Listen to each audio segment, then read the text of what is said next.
Hello students, तो आज की क्लास में हम डिस्कस करने वाले हैं abnormal molar mass and when half factor. बहुत इंपॉर्टेंट पोर्शन है ये, चाहे आप सीबीएसई की बात करें, चाहे आप एमपी बोर्ड की बात करें, नीट की बात करें, जेईई मेंस की बात करें, तो इन सारे सेगमेंट्स में हम देखें तो this is most important part. और इससे रिलेटेड जब क्वेश्चंस बनते हैं तो थोड़ी सी एक प्रॉब्लम अपने आप में स्टूडेंट्स को होने लगती है कि वेन हॉफ फैक्टर क्या है, क्योंकि नॉर्मली इसके पहले की सारी चीज़ें स्टूडेंट्स डिस्कस कर लेते हैं, बट वेन हॉफ फैक्टर आते आते वे थोड़ा सा परेशान हो जाते हैं और कई बार इस टॉपिक को छोड़ने लगते हैं।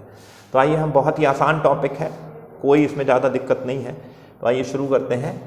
Abnormal molar mass and when half factor, ठीक, दो चीज़ें हम यहाँ पर एक साथ पढ़ेंगे।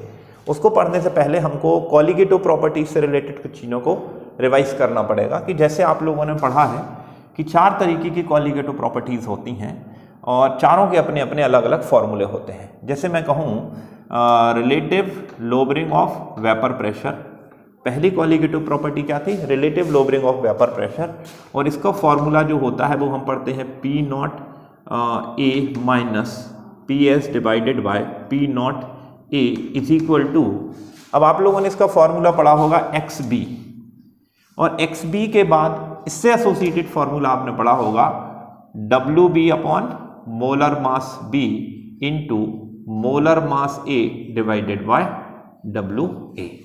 तो ये एक्स बी को हम यहाँ से हटा दें तो हमें एक ये फॉर्मूला इस तरीके का relative lowering of vapour pressure से एसोसिएटेड मिलता है। इस फॉर्मूले में बेसिकली इस फॉर्मूले का इस्तेमाल हम कहाँ करते हैं? जब हमारे पास vapour pressure of pure solvent हो, वेपर प्रेशर ऑफ सॉल्यूशन हो, और हमारे पास जो सॉल्वेंट है उसका वेट हो, सॉल्वेंट का मोलर मास हो और सॉल्यूट का वेट हो। तो एक अननोन सॉल्ट, कैसा? अननोन नॉन वोलेटाइल मटेरियल का मोलर मास कितना होता है उसको निकालने के लिए हम इस फॉर्मूले का इस्तेमाल करते हैं। ये आप लोगों को पता होगा, कॉलिगेटिव प्रॉपर्टीज की, इसके थ्रू हम मोलर मास निकालते हैं। एक बात, ठीक इसी तरीके से आप चाहे एलिवेशन ऑफ बॉइलिंग पॉइंट का फार्मूला लें या डिप्रेशन ऑफ फ्रीजिंग पॉइंट का, तो वहाँ पे भी हमें एक फार्मूला देखने को मिलता है। जैसे मान लीजिए हम एलिवेशन ऑफ बॉइलिंग पॉइंट का लें तो del T B is equal to होता है के W B upon molar mass B into 1000 divided by W A. यहाँ पर ध्यान रखिए, ए से हमारा मतलब है सॉल्वेंट और बी से हमारा मतलब है सॉल्यूट। तो ये ए और बी जो भी हम चीज़ें यहाँ पर ले रहे हैं, और ए और बी को हम इस रिस्पेक्ट में लेंगे कि ए मतलब सॉल्वेंट और बी मतलब सॉल्यूट। मतलब अब देखिए, आप यहाँ पर भी यदि आपको कॉलिगेटिव प्रॉपर्टी जो कि हमारी एलिवेशन इन बॉइलिंग पॉइंट है उसकी यदि आपको वैल्यू मालूम है, और यदि आपको जो नॉन वोलेटाइल सॉल्यूट दिया है उसका वेट पता है, और वाटर का आपको जो हमने यहाँ पर सॉल्वेंट के तौर पे इस्तेमाल किया था वेट पता है, और के बी जिसे हम मोलर एलिवेशन कांस्टेंट कहते हैं उसकी वैल्यू मालूम है, तो ऐसी स्थिति में आप जो नॉन वोलेटाइल सॉल्यूट है, जो सॉल्ट है, जो मटेरियल हमने उसमें मिक्स किया है जिससे उसके बॉइलिंग पॉइंट में इंक्रीजमेंट आया है या फ्रीजिंग पॉइंट में कमी आई है, उस नॉन वोलेटाइल मटेरियल के मोलर मास को हम यहाँ पर इस फॉर्मूले के थ्रू कैलकुलेट कर सकते हैं। ठीक इसी तरीके का हम pi is equal to C R T में निकालते हैं, जहाँ पर सी की वैल्यू हम लेते हैं मोलैरिटी, और मोलैरिटी के फॉर्मूले के थ्रू उसमें भी निकल के आता है, राइट। तो यहाँ पर कहने का मतलब ये है कि कॉलिगेटिव प्रॉपर्टीज का मोलर मास के साथ एक रिलेशन है। यदि आप कॉलिगेटिव प्रॉपर्टीज की वैल्यू निकाल लेते हैं तो उसके इन्वर्सली फैक्टर में, इन्वर्सली प्रोपोर्शनली उसका मटेरियल का मोलर मास भी आप क्या कर सकते हैं? निकाल सकते हैं। बट यहाँ पर अब एक आगे ये एक बेसिक टर्म हमने पहले समझ लिया। अब यहाँ पर मैं आपको एक और डिस्कशन की तरफ लेकर चलूँगा कि कॉलिगेटिव प्रॉपर्टीज का मतलब क्या होता है। कॉलिगेटिव प्रॉपर्टीज का मतलब होता है properties of solution which depend on number of solute particles, not on the nature of particles. काय पर डिपेंड करती हैं? Number of solute particles, solute particles के नंबर पर डिपेंड करती हैं, ना कि उसके नेचर पर। उनको हम क्या कहते हैं? कॉलिगेटिव प्रॉपर्टीज, ठीक है। तो ये जो relative lowering of vapour pressure है कोलिगेटिव प्रॉपर्टी है, ये जो डिप्रेशन इन फ्रीजिंग पॉइंट है, एलिवेशन इन बॉइलिंग पॉइंट है, ऑस्मोटिक प्रेशर, ये सब की सब क्या है कोलिगेटिव प्रॉपर्टीज है। ठीक है, इनकी जो भी वैल्यू आएगी उसके हिसाब से हमारे मटेरियल का मोलर मास भी हम डिसाइड कर सकते हैं। अब यहां पर एक चीज देखिए होता क्या है, आगे चलते हैं। हमने क्या किया, हमने दो अलग अलग कंटेनर लिए, ठीक है, दो अलग अलग कंटेनर लिए। इसमें भी हमने क्या लिया, कंटेनर ना कहें, दो अलग अलग यूटेंसिल हैं। इसमें भी हमने 1 किलोग्राम वाटर लिया और इसमें भी हमने 1 किलोग्राम वाटर लिया। इसमें हमने क्या किया, ग्लूकोज का 1 मोल मिक्स किया और इसमें हमने NaCl का 1 मोल मिक्स किया। इसमें हमने क्या किया है, 1 मोल ग्लूकोज मिक्स किया है और इसमें हमने NaCl का 1 मोल मिक्स किया है। मतलब इसके अंदर ग्लूकोज के 6.022 into 10 to the power 23 particles हैं या मॉलिक्यूल्स हैं और इसके अंदर NaCl के 6.022 into 10 to the power 23 particles हैं, राइट। अब कोलिगेटिव प्रॉपर्टीज, जैसे हमने कहा relative lowering of vapour pressure या डिप्रेशन इन फ्रीजिंग पॉइंट या एलिवेशन ऑफ बॉइलिंग पॉइंट, इन तीनों की वैल्यू यदि इस वाले केस में मान लीजिए relative lowering of vapour pressure की वैल्यू इस वाले केस में मान लीजिए फॉर एग्जांपल 20 आती है, तो इसमें भी क्या आनी चाहिए, 20 ही आनी चाहिए, क्योंकि यहां पर मॉलिक्यूल 6.022 है और यहां पर भी मॉलिक्यूल 6.022 है। ठीक है, तो वैल्यू क्या आनी चाहिए, यहां पर आनी चाहिए 20 और यहां पर आनी चाहिए 20, बट ऐसा नहीं होता है। एक्चुअल केस में देखते हैं तो यहां पर यदि relative lowering of vapour pressure की वैल्यू 20 आती है तो यहां पर relative lowering of vapour pressure की वैल्यू 40 निकल के आने लगती है। क्या निकल के आने लगती है, 40 निकल के आने लगती है। तो भाई अब यहां पर डाउट होता है कि हमने 1 मोल यहां मिलाया, 1 मोल यहां मिलाया, तो relative lowering of vapour pressure जो है कोलिगेटिव प्रॉपर्टी है, नंबर ऑफ पार्टिकल्स पे डिपेंड करती है, नेचर पर डिपेंड नहीं करती है।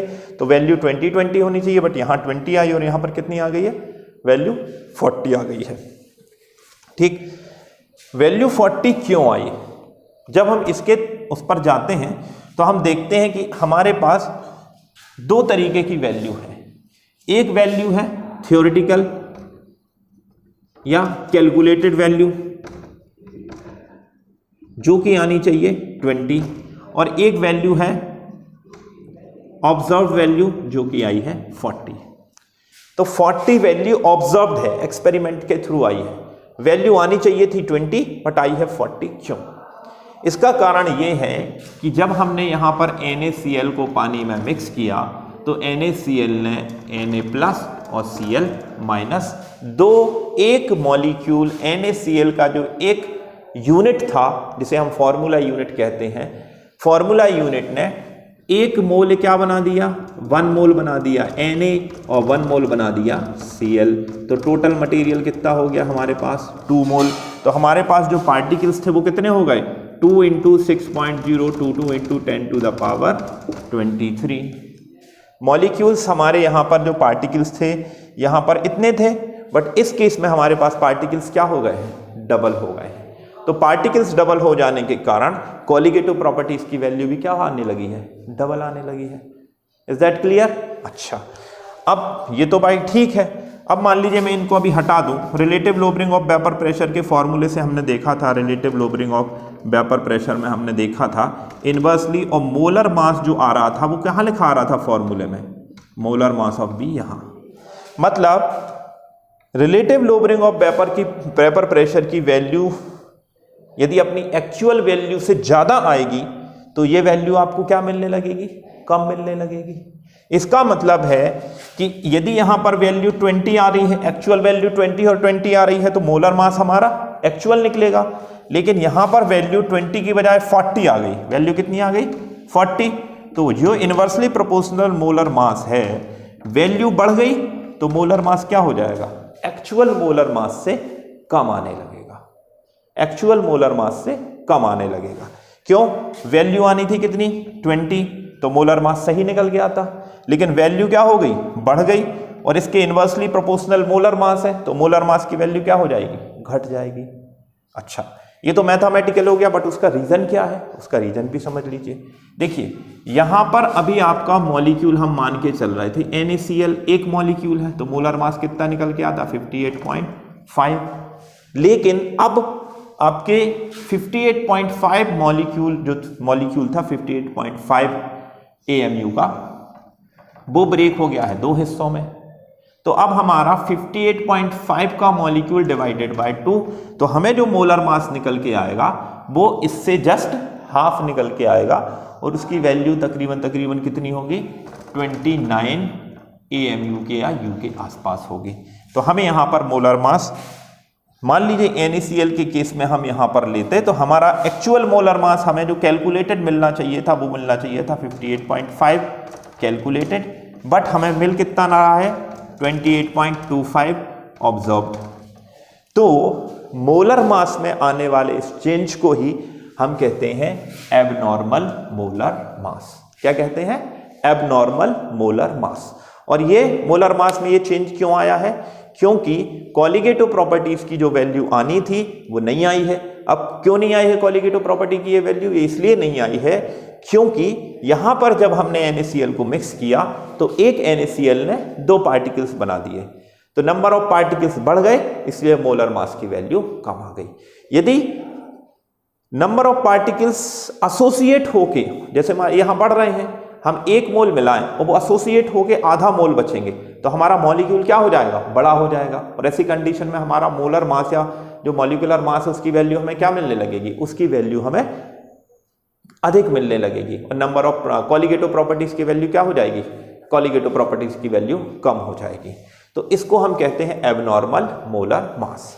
तो कंक्लूजन यदि हम इसका लें तो हम कहेंगे कि when we dissolve any electrolyte into any solvent, ऐसा मटेरियल जो डिसोसिएट हो जाता है, टूट जाता है, यदि हम उसको मिलाते हैं तो ऐसी कंडीशन में कॉलिगेटिव प्रॉपर्टीज की वैल्यू नंबर ऑफ पार्टिकल्स के बढ़ने के कारण बढ़ के आती है, और मॉलिक्यूलर मास की वैल्यू मॉलिक्यूल्स के टूट जाने के कारण घट के आती है। या यदि मॉलिक्यूल एसोसिएट होता है तो कॉलिगेटिव प्रॉपर्टीज की वैल्यू कम हो जाती है और मॉलिक्यूल्स का मोलर मास बढ़ के आने लगता है। तो इसको हम क्या कहते हैं? Abnormal molar mass. मतलब इस फॉर्मूलों के थ्रू यदि हम मोलर मास निकालेंगे तो वो मोलर मास हमारा एक्चुअल मोलर मास से कुछ अलग निकल के आता है। ठीक, तो इसको कहते हैं एबनॉर्मल मोलर मास। अब आते हैं वेंट हॉफ फैक्टर क्या है। तो क्या हुआ कि जब एबनॉर्मल मोलर मास निकल के आने लगा तो इसका करेक्शन कैसे हो? तो इसके करेक्शन के लिए वेंट हॉफ ने एक फैक्टर दिया जिसे हम कहते हैं went half factor. Went half factor को I से रिप्रेजेंट करते हैं, और वेंट हॉफ ने कहा कि भाई जो एक्चुअल वैल्यू निकल के आनी थी, है ना, तो उससे हम अपनी एक्सपेरिमेंटल वैल्यू को क्या कर दें? डिवाइड कर दें। ठीक है, जैसे हमने यहां क्या किया, हम इसको लिखते हैं I is equal to calculated molar mass, नहीं, हम यहां पर लिखेंगे कैलकुलेटेड कॉलिगेटिव प्रॉपर्टी और यहां पर observed colligative property. Calculated property, colligative property क्या थी वो, ऑब्जर्व्ड क्या थी वो, इसके थ्रू यदि हम यहां पर निकाल लेंगे कैलकुलेटेड जो एक्चुअल आनी थी उसको नीचे और एक्सपेरिमेंटल जो निकल के आई है वो ऊपर, इस तरीके से हम इस्तेमाल करेंगे तो हमारा जो करेक्शन है, जो एरर है, वो क्या हो जाएगी? रेक्टिफाई हो जाएगी। तो वेंट हॉफ फैक्टर के लिए आपको क्या करना है? ऑब्जर्व्ड कॉलिगेटिव प्रॉपर्टी, मतलब जो आपने एक्सपेरिमेंट के थ्रू निकाली है उसको ऊपर पुट करिए। कैलकुलेटेड कॉलिगेटिव प्रॉपर्टी जो हो सकता है आपको क्वेश्चन में साथ में दी जाए, उसको नीचे रखेंगे तो आपको एक फैक्टर मिलेगा I। अब आपको करना क्या है? Relative lowering of vapour pressure is equal to I into XB। आपका फॉर्मूला इस तरीके से हो जाएगा, जैसे आप लिखते हैं depression in freezing point del TF is equal to, अभी क्या लिख रहे थे? KF into molality. अब इसमें I का मल्टीप्लिकेशन हो जाएगा। यदि आप अभी लिख रहे थे pi is equal to C R T, तो इसमें भी आई का मल्टीप्लिकेशन हो जाएगा। तो आई जो है वो वेंट ऑफ फैक्टर है। ये वेंट ऑफ फैक्टर क्या काम करेगा? ये वेंट ऑफ फैक्टर जो आपका मोलर मास का कैलकुलेशन घट और बढ़ रहा था उसको रेक्टिफाई कर देगा। तो इस तरीके से वेंट ऑफ फैक्टर आई का इस्तेमाल करके हम जो मोलर मास में एबनॉर्मेलिटीज आ रही है उसको रेक्टिफाई कर सकते हैं। तो ये थी हमारी आज की क्लास। नेक्स्ट क्लास में हम इसी टॉपिक से रिलेटेड कुछ और चीज़ों को आगे बढ़ाएंगे और वेंट ऑफ फैक्टर के कुछ और यूजेस हैं, उनको हम डिग्री ऑफ डिसोसिएशन निकालने में या और काफ़ी सारी चीज़ें निकालने में और कुछ न्यूमेरिकल्स हम नेक्स्ट क्लास में इसको लेकर के सॉल्व करेंगे। ओके, तो आज के लिए बस इतना ही। इसको एक बार आप अच्छे से समझ लीजिए।